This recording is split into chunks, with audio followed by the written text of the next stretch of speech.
Mais um caso de violência numa mesma escola estadual de Jardinópolis. Dessa vez, um adolescente foi agredido por outro até desmaiar e perder a consciência. Detalhe, o ataque aconteceu dentro da sala de aula. As cenas são chocantes.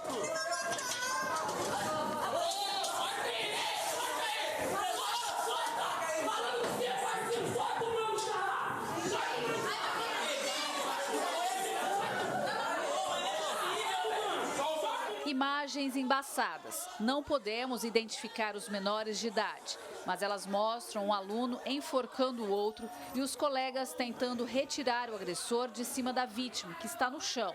Depois de alguns minutos, o adolescente é colocado numa cadeira desmaiado. Um amigo carrega no colo para pedir ajuda.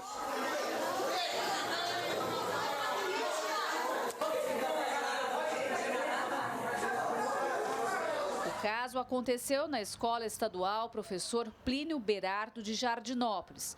O aluno agredido precisou passar por atendimento médico e segue em casa.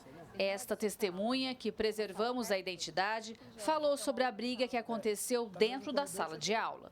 Pelo que eu vi, o menino estava bem machucado.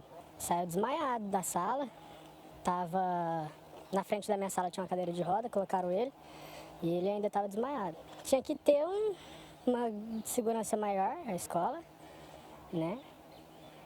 Não só a escola tem que preservar os alunos, mas os pais também. É o que também diz a Andresa. Ela tem uma filha que não terminou o ensino médio nessa escola por medo da violência. É muito triste ver isso e saber que não tem segurança. Por que o professor não estava na sala na hora? Por que nos pátios não tenham seguranças não armados, mas capacitados para trabalhar com a adolescência? Se já aconteceu 1, 2, 3 foras que a reportagem não ficou sabendo. Se já aconteceu tantas vezes, por que já não tomaram uma decisão? Eu sei que atrás dele tem uma mãe, tem um pai, tem uma família que pode estar me vendo aqui, só que tanto o pai e a mãe do agressor poderia ser o pai e a mãe do agredido. Então, toda a história tem 2 lados e a dor também tem 2 lados, de quem bateu e de quem apanhou. Essa escola tem histórico de violência entre alunos. Em 2018, um estudante morreu após ser agredido no portão da escola. Rian tinha 17 anos quando levou várias pancadas na cabeça. Ele morreu depois de ficar 10 meses internado. Eu acompanhei de perto, sou amiga da família. Eu vi o Rian morrer dia a dia, infelizmente a realidade é essa. Foram 10 meses de luta e muito sofrimento. Foi estado vegetativo, fez cirurgia, acho que se não me engano fez 1, 2 cirurgias. Depois foi para a Santa Casa de Batatais, entrou em cuidados paliativos e foi morrendo dia após dia. Foram 10 meses de luta. O motivo da morte do aluno Rian Augusto Rosa teria sido um relacionamento que ele teria tido com o ex do agressor. Donizete Alfredo Bosco Campos foi condenado em júri popular em 2021 a 16 anos de prisão em regime fechado. O outro suspeito de participar do crime, Caie dos Santos, ex-namorado do Rian, foi absolvido ano passado. Ele sempre negou as agressões, mas foi acusado pelo Ministério Público, na época, de ter levado Donizete ao local e acompanhado o ataque sem fazer nada.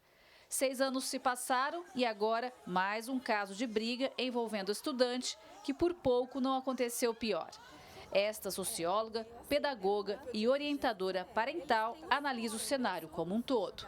Quando a gente vê uma reincidência numa mesma instituição, a gente detecta que está faltando mesmo uma intervenção efetiva com esses jovens. Qual é o tratamento e o ensinamento do controle socioemocional que essas crianças e esses jovens estão recebendo. Existem 2 instituições principais que têm que fazer esse desenvolvimento na vida de uma criança e de um jovem. É a família por um lado e a escola pelo outro. Patrícia Manzoli fala ainda sobre as dificuldades do poder público em lidar com a segurança nas escolas da maneira como deveria ser. O entendimento ainda do poder público sobre esse controle da violência dentro das escolas, ele vai muito no sentido só da punição. e não do ensinamento, do reconhecimento das suas emoções, do controle das emoções e ensinar essa criança e esse adolescente a gerenciar conflitos. Então, não há esse trabalho de mediação de conflitos por parte dos docentes, deveria haver um projeto estruturado na instituição, inclusive de orientação para pais, porque afinal de contas os pais, a gente não recebe um manual de como educar filhos, então para ser pai e mães, a gente precisa sim entender e estudar do desenvolvimento da criança e do adolescente. Então, hoje, a instituição escolar, ela tem um poder muito grande de orientar pais e de orientar jovens e crianças. Gislene Lopes, de Jardinópolis, para o Jornal da Clube. Sobre a agressão da semana passada, nós cobramos o governo do estado e recebemos uma nota da Diretoria de Ensino de Sertãozinho, dizendo que repudia qualquer tipo de violência dentro ou fora da escola e lamenta o que aconteceu. Garantiu que Ronda Escolar e SAMU foram acionados e os responsáveis chamados para uma reunião. Quanto ao professor presente no momento da briga, esclareceu que ele será orientado e haverá uma ação exclusiva na escola voltada para a mediação de conflitos. Sobre o agressor, garantiu que o caso será avaliado. E para falar mais sobre esse assunto, recebemos no Núcleo de Jornalismo Jaqueline Diniz, neuropsicóloga. Boa tarde, Jaqueline. Histórico de violência numa escola pública, podemos dizer que há falhas na segurança dessa unidade estadual de Jardinópolis. Seja bem-vinda mais uma vez. Obrigada, Ximene. Boa tarde. E é triste as cenas que se passaram. E, na verdade, tem sido cada vez mais comum experiências em que adolescentes estão envolvidos em conflitos dentro de sala de aula, envolvendo professores e até mesmo entre pais e professores. A gente não pode se acostumar com cenas de violência. E falando sobre a segurança, é dever sim do Estado promover segurança e é direito do povo. E pensando nisso, nesse crescimento de cenas de violência acontecendo dentro das escolas, não só no nosso país como um todo, mas é um conflito de América Latina.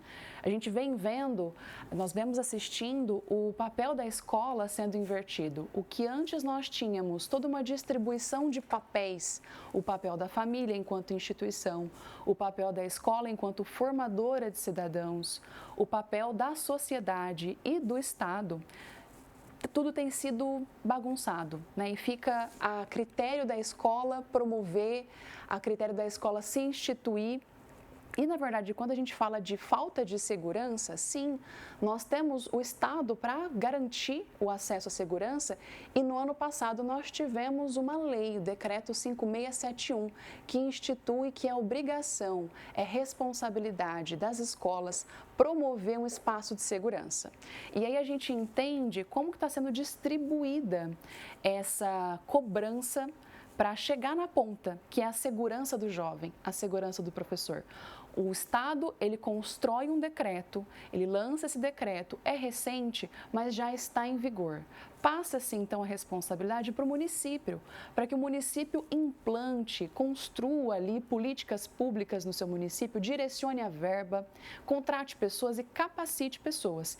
E aí, então, a gente fala do dever da escola, que é ter ali um segurança, como uma das mães que passou pela experiência de tirar a filha da escola por falta de segurança, e o professor em sala de aula não é habilitado a conter uma situação de crise como essa, quando ela está acontecendo, a gente passa a pensar, cadê os munícipes, onde estão os decretos do próprio município para assegurar que esse trabalho seja instituído e assegurado para maior segurança dos alunos e dos professores e das famílias.